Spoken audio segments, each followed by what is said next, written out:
चलिए अब हम जो है वास्तविक विलयन, कोलॉइड और निलंबन के बीच में अंतर को हम पढ़ते हैं। तो वास्तविक विलयन, कोलॉइड और क्या है निलंबन। पहला हम अंतर दें कणों का आकार। तो वास्तविक विलयन में कणों का आकार 10⁻⁷ सेंटीमीटर या इसी को 10 एंगस्ट्रम बोल लीजिए या इसी को 1 नैनोमीटर से कम बोल लीजिए, ठीक है। तो यहाँ पे 1 एंगस्ट्रम बराबर जानते हैं 10⁻⁻10 मीटर होता है। 1 नैनोमीटर 10⁻⁹ क्या होता है मीटर होता है। सब आपस में बराबर है। कण देखिए तो बहुत छोटा छोटा कण जो होगा वो वास्तविक विलयन का।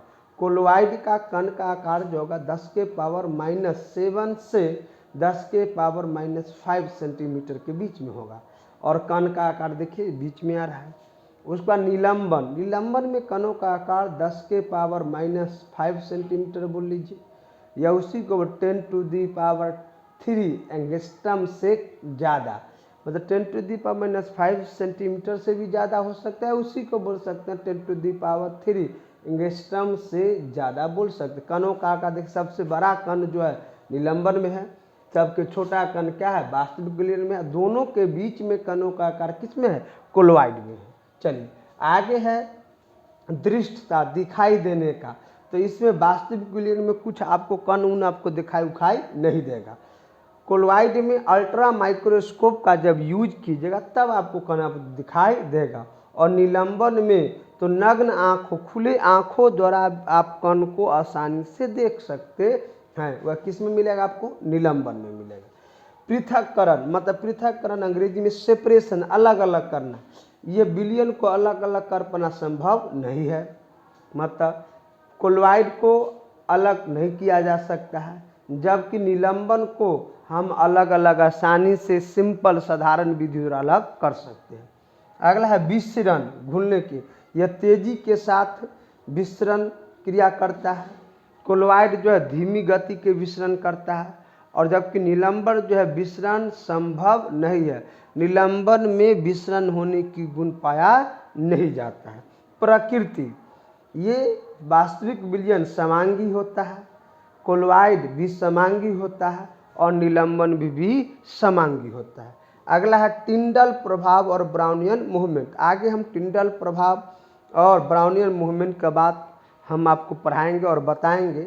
देखिए ये वास्तविक विलयन न तो टिंडल प्रभाव प्रदर्शित करता है न तो ब्राउनियन, मतलब प्रदर्शित नहीं करता है। कोलॉइड प्रदर्शित करता है और निलंबन कभी प्रदर्शित करता है कभी नहीं। वो कभी प्रदर्शित कर देगा कभी प्रदर्शित नहीं करेगा। लास्ट उदाहरण नमक विलयन, पानी में नमक जो घुलते हैं, घुलने के बाद वह वास्तविक विलयन बनाता है। चीनी घोल, पानी में चीनी घोलने के बाद भी वह जो है वास्तविक विलयन है। कोल्ड ड्रिंक, जितना भी कोल्ड ड्रिंक, थम्स अप हो गया, कोल्ड ड्रिंक हो गया, जितना भी हो गया सभी एक प्रकार का वास्तविक क्या हो गया विलयन हो गया। कोलॉइड, गोंद, रक्त, शैम्पू, ये सब जो है कोलॉइड है। और अगला जो है वह निलंबन, बालू के कण जल में, मतलब जल में बालू के कण हो या पेट्रोल प्लस पानी मिला हो तो वो एक निलंबन हो, वो आपस में मिलता उलता नहीं तो वो क्या हो निलंबन। आगे के क्लास में हम स्टडी करेंगे कोलॉइड के बारे में। किसके बारे में कोलॉइड। तो कोलॉइड के गुण के बारे में जान लिए। अगला जो हेडिंग हम देंगे वह होगा कोलॉइड का वर्गीकरण। कोलॉइड का वर्गीकरण हम पढ़ेंगे।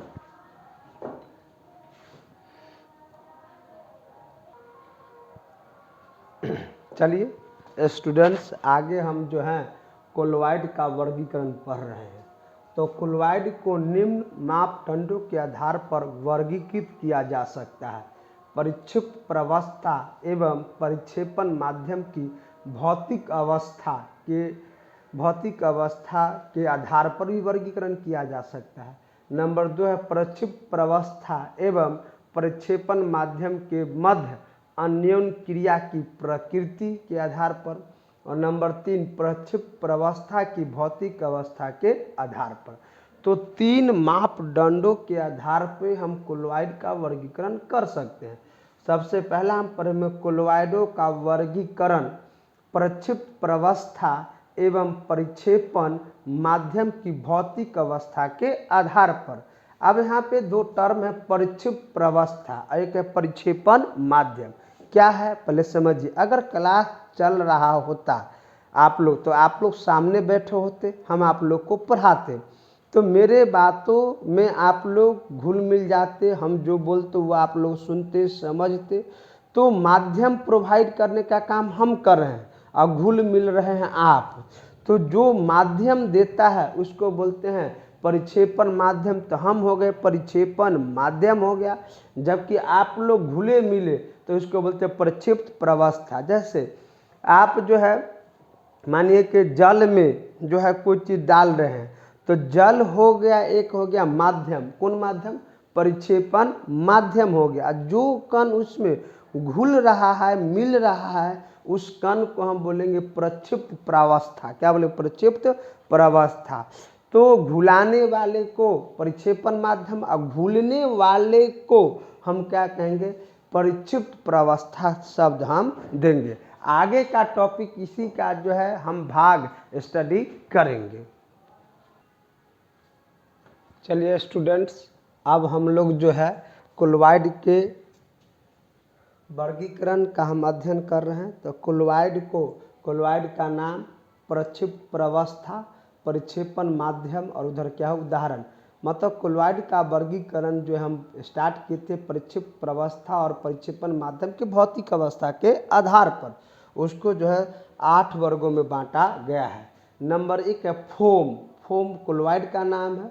इसमें प्रक्षिप्त प्रावस्था गैस होता है, जबकि परिक्षेपण माध्यम क्या होता है? लिक्विड होता है। जना फेन है, साबुन के झाग है, सोडा वाटर जो पीता है वह सोडा वाटर, उसमें क्या होता है? लिक्विड में गैस पहुंच जाता है। लिक्विड में क्या होता है? गैस। जना जल में सर्फ डालते तब फेन आता है, तो वह किस में चला जाएगा? फोम में चला जाएगा। उसके बाद सॉलिड फोम। तो सॉलिड फोम में प्रक्षिप्त प्रावस्था गैस होगा, जबकि परिक्षेपण माध्यम क्या होगा? सॉलिड होगा। प्यूमिक चमकीला वाला पत्थर या फोम रबर जो गद्दा वाला जो फोम रबर होता है, सॉलिड फोम होता है, उसमें बैठता है चिपक जाता है, तो उसके बीच में क्या होता है? एयर होता है। तो वो किसका एग्जाम्पल हो जाएगा? सॉलिड फोम का उदाहरण हो जाएगा। Liquid aerosol. तो लिक्विड एरोसोल में प्रक्षिप्त प्रावस्था लिक्विड होगा, परिक्षेपण माध्यम गैस होगा। Example fog. फॉग मतलब जो झाग आता है, तो मिंट क्लाउड बादल, क्लाउड को हम क्या कहते हैं? बादल कहते हैं। ये सब लिक्विड एरोसोल में। इमल्सन। इमल्सन में लिक्विड होता है, परिक्षिप्त प्रावस्था, परिक्षेपण माध्यम भी लिक्विड होता है। एग्जाम्पल मिल्क है, हेयर क्रीम जो अभी नहीं देखते हैं बाल को जो है खरा जो है गुब्बारा की तरह कर, गधा के बाल की तरह कर लेता है, तो वो जो है वह किसका?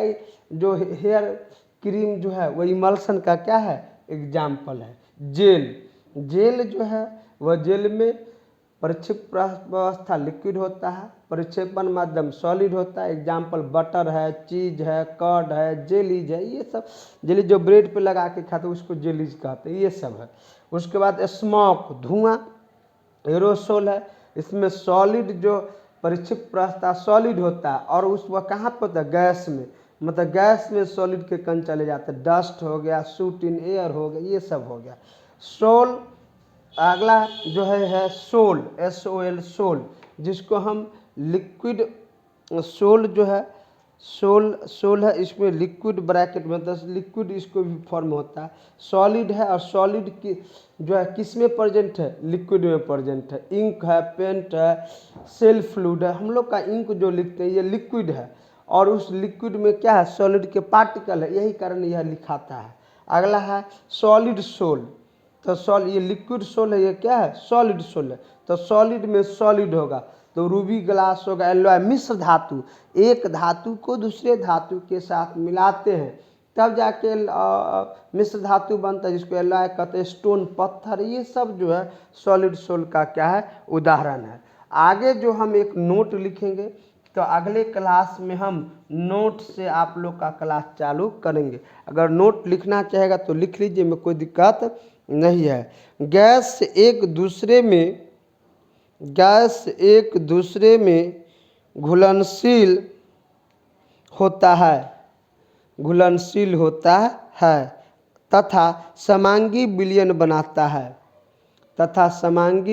बनाता है अतः कोलोइड का निर्माण नहीं किया जा सकता। गैस गैस मिलके कभी भी कोलोइड का निर्माण नहीं करेगा, क्योंकि एक गैस दूसरे गैस में घुलनशील है, और घुलनशील है तो कभी भी वह कोलोइड का निर्माण नहीं करेंगे। तो आज यहीं तक क्लास स्टॉप करते हैं, कल आगे जो है फिर हम क्लास का स्टडी करेंगे। तो सभी आदमी को वीडियो को देखने के लिए बहुत बहुत धन्यवाद। लाइक करें, सब्सक्राइब करें, और जो भी स्टूडेंट लॉकडाउन में उनको कहें देखें और स्टडी करें। धन्यवाद।